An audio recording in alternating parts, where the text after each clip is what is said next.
What losing a baby teaches you that nothing else can. Your grief is not weakness. It is love with nowhere to go, and love with nowhere to go is still love, the most powerful force any human being has ever carried. Nobody prepares you for the silence. Not the books, not the doctors, not the people who say they understand. The silence that follows a loss no one can see. The grief for a life that barely had a chance to begin. The love that had nowhere to go. This video is for every mother who has sat in that silence, who has smiled at the right moments and cried in the wrong ones, who has heard it was early, and at least you know you can get pregnant, and God has a plan, and wanted to scream because none of those things touched the actual weight of what was lost. This is not a video that will tell you how to feel, or how long grieving should take, or what you should believe about why it happened. This is a video about what that loss, as devastating as it is, teaches you. Things that nothing else in a human life teaches. Things that make you different, deeper, more real. Things that the Stoics understood about suffering and that faith has always known, but that nobody says out loud to the woman sitting in the silence. Your grief is not weakness. It is love with nowhere to go, and love with nowhere to go is still love, the most powerful force any human being has ever carried. Here is what nobody tells you, not because they don't care, but because they don't know how to say it. What nobody tells you, the truths that need saying. Your loss is real, regardless of how early it was.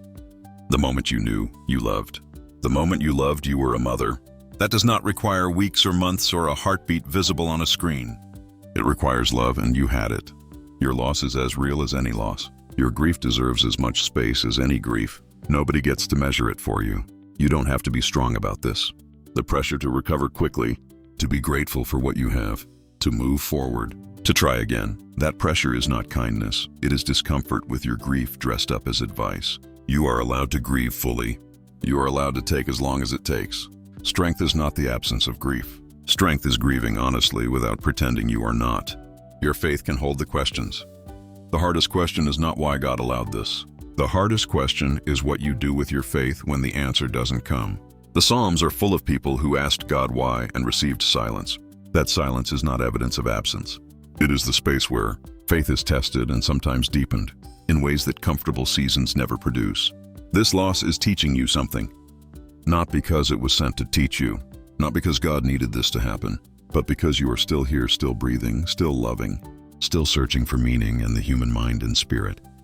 When they survive something this hard, always carry something out of it. Something you did not have before. Something that only this kind of loss could give. Difficulties strengthen the mind as labor does the body. Not because suffering is good, but because what survives it is stronger than what went in. Marcus Aurelius buried children. More than one. He was emperor of Rome, the most powerful man alive, and he could not stop it. He could not command it away, or buy it away, or philosophize it away. He buried his children, and then he got up the next morning and governed. Not because he was unfeeling, because he understood something about grief that he wrote in his private journal. Loss does not diminish the love. It reveals how deep it went. Accept the things to which fate binds you, and love the people with whom fate brings you together. Seneca wrote letters of consolation to bereaved mothers, real letters to real women, about real losses, not philosophical abstractions, personal, tender, honest letters. He wrote, "The grief you feel is the measure of the love you had. A mother who grieves deeply loved deeply. That depth does not disappear with the loss. It goes somewhere, into the way she loves everything that follows, into the patience she has that she did not have before, into the depth that loss carves into a person, which nothing else can carve. What we have once enjoyed, we can never lose. All that we love deeply becomes a part of us. And faith, real faith, honest faith, not the kind that pretends everything is fine, has always known this too. The book of Psalms contains more honest grief than almost any other text in history. David did not perform his suffering. He laid it before God, raw and unfiltered, and received not always an answer, but always a presence. That presence, felt most clearly in the darkest seasons, is what faith offers in loss. Not explanation. Companionship in the dark. 3 things. Not consolation prizes. Not silver linings. Real things, hard things. That this specific kind of loss builds in a person that nothing else does. 1. It teaches you the weight of love. You did not know how much you could love something until you loved, something you lost before you fully had it. That kind of love, immediate, total, unconditional, is one of the most profound experiences a human being can have. And having had it, you carry it differently. You love your living children differently. You love the people around you differently. You know now what love costs, and you choose it anyway. That is not weakness. That is the bravest thing a human being can do. Marcus Aurelius wrote about loving people fully knowing they are mortal, not despite the risk of loss, because of it. The love that knows it might be lost is the love that gives everything. You have loved that way. That capacity lives in you now. It changes everything. Perfection of character is this: to live each day as if it were your last, without frenzy, without apathy, without pretense. It teaches you what cannot be taken. Epictetus taught that some things are up to us and some are not. The loss was not up to you. What you do with the love, that is up to you. Nobody can take from you the fact that you were a mother in that moment. Nobody can take the love you felt. Nobody can take the depth that this loss carved into you. Those things are yours permanently. They live in the part of you that external circumstances cannot reach. The inner citadel that the Stoics described, the place inside a person that loss and grief and suffering cannot destroy. You have found yours, not by choice, by necessity. And what you found there is more solid than anything you had before. You know now what cannot be taken. That knowledge is unshakable. No man is free who is not master of himself. 3. It teaches you that you are stronger than you thought. You survived something that you did not think you could survive. The morning after, the week after, the first time someone asked how many children you have, and you did not know what to say.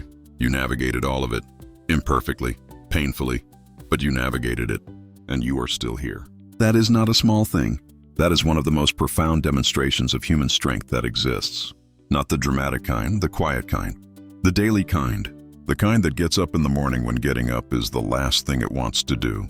You have that strength now in a way you did not have it before. It was always in you. The loss revealed it. Difficulties show what men are made of. Therefore, when a difficulty falls upon you, remember that God has matched you with a rough young man. To every mother sitting in the silence right now, your grief is real. Your love was real.